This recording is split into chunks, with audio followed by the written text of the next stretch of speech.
Hey guys, it's Jared here. Before we get started, remember to like, subscribe, and turn on my post notifications. Thank you. Today we will be doing a Funimate Transition Inspiration Part 1. Remember to go check out my Instagram at JaredFunimate. I post all my Funimate edits and updates on here. Thank you so much Funimate also for shouting out. And remember to go check out my TikTok at JaredFunimate.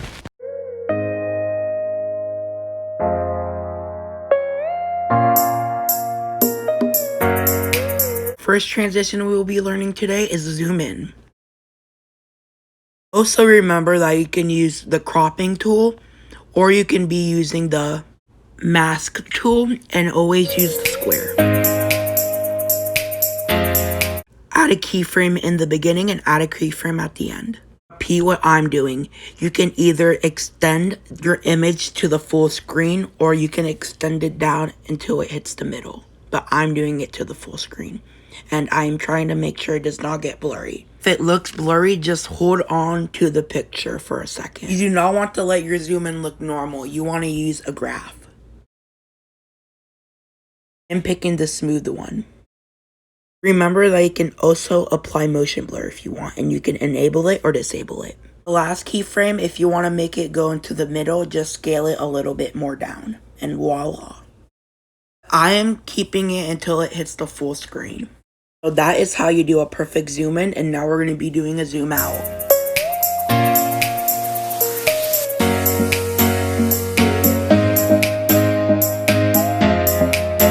After you're done cropping it or mask it, use the scale option. Now, I made a mistake right here, but for the first keyframe, make it all the way zoomed in. And then at the last keyframe, make it all the way zoomed out.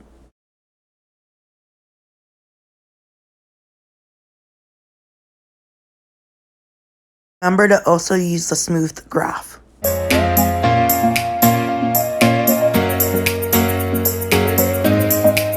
This is optional, but you can also scale it to the middle, but I'm going to keep it now with the middle.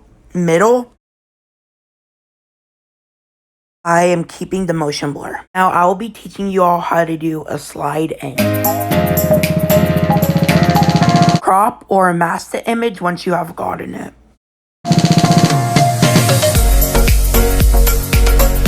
Click on animate and then custom. Add the first keyframe in the beginning and the last keyframe at the end. Graph on the second keyframe and the first keyframe, you can make it to go any way you want it, and I'll be teaching you guys how to make it go any way you want it, but right now I'm making it until it doesn't show on the screen.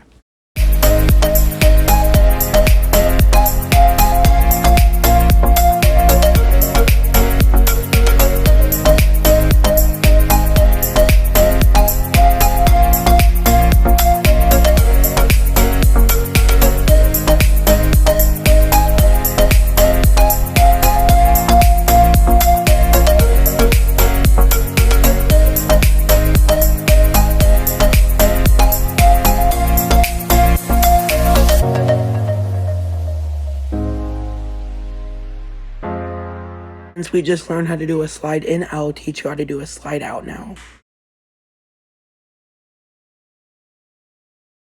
So remember to crop your image or mask it with a square. Once you are done with that, extend your image or not. You can decide to. And we are going to be basically doing exactly what we did last time, but this time we're gonna start from when the image is in the screen, and that will be the first keyframe. The last keyframe will it being going down or any other direction. Also remember to add a smooth graph.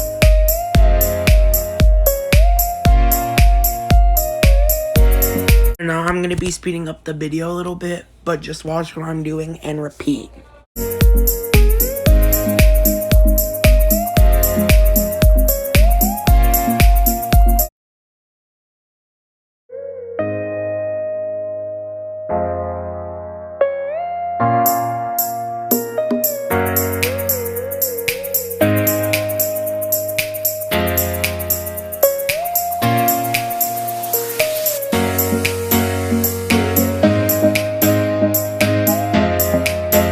that is it, but I'm still going to keep it going this direction, and I'm going to add motion blur.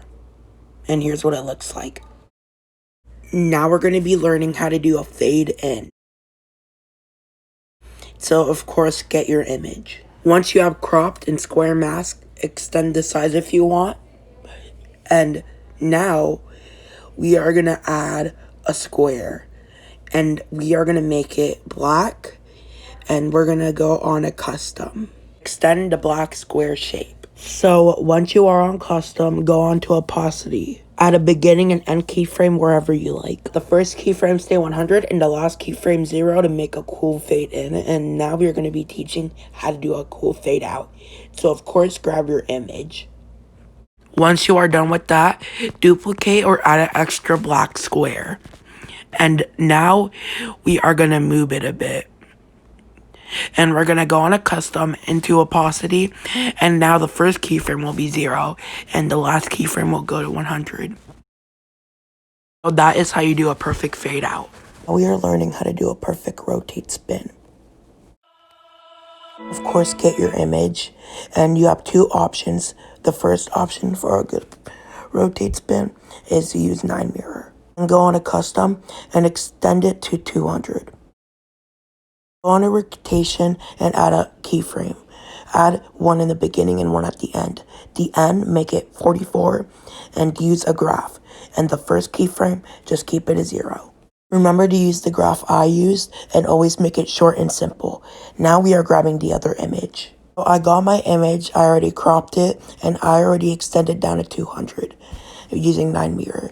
So the first keyframe will now be -86 and the last keyframe will be 0. Add the smooth graph. Here is the final result. Yes, you can make your spins in the opposite way. For the first photo, the first keyframe will just be 0 and the last keyframe for the first photo would be -86. Now, the second photo, the first keyframe will be 44 and the last keyframe will be 0, but always add the graphs. That was the result of the other way to do a rotate spin. You can also make a little rotate spin.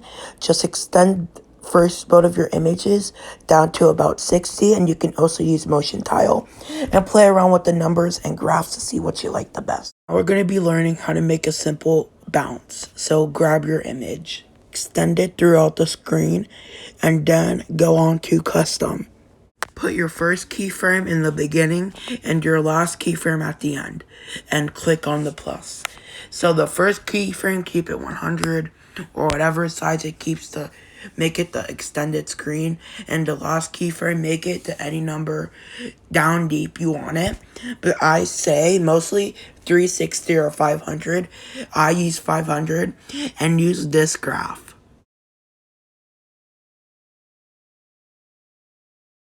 Apply motion blur to make your bounce more smoother.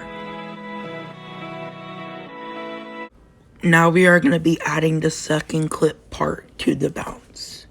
Once you have extended your screen, go on to custom keyframes. My first keyframe I added in the beginning and I extended it down to about 500, and the last keyframe I extended it back to when it hits the full screen and added a smooth keyframe graph. Here is what it looks like without motion blur. Now here it is with motion blur enabled. For the fun of it, for the bounce, I'm going to effect mix and adding a little shake with the quake effect. And I am going to make it to what I like. Now I will be teaching you how to make a shake. Now, this was been kind of requested, but I also wanted to do it to teach y'all how to do one. So there is 2 ways to do a shake, but more, of course, coming in the future with the shakes. And you're going to be getting your image and extending it to the full screen once again. Once you have applied that, go on to custom keyframes. Scale and add your first keyframe in the beginning and your last keyframe at the end. With the last keyframe, add a graph. Apply motion blur, and then once you are done with that, go on to effect mix and add a 9 mirror effect. On back to custom keyframe scale, and your last keyframe will be zooming it in until it makes it to the full screen once again, and with the first keyframe, extended it till it shows the whole 9 mirror. Now we are going to be doing the shake, which you're going to be needing to go on position with. Now this will be kind of hard to learn, so just repeat what I'm doing.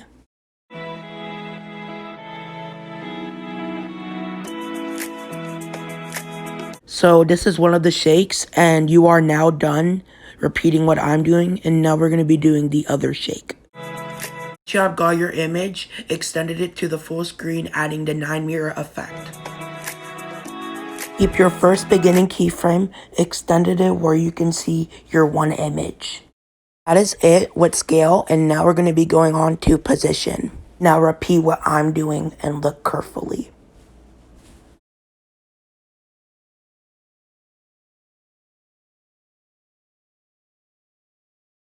Once you are done with that, get your second image where you're going to apply the rest of your shake. And yeah, repeat once I'm doing again.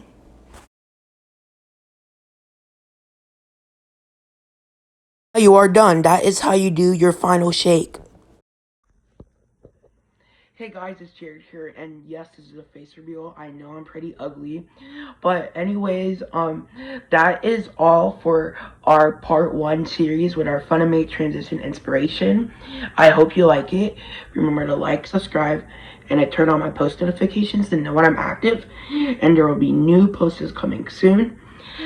We went over a zoom in, a zoom out, 2 kinds of shakes to do, a slide in and a slide out, and a fade in, a fade out. I forgot the rest, but I know those are out of order. But, yeah. Those were some easy transitions for beginners or from people who want to know more with the smoother keyframes and such like that. So, thank you for watching, and, yeah.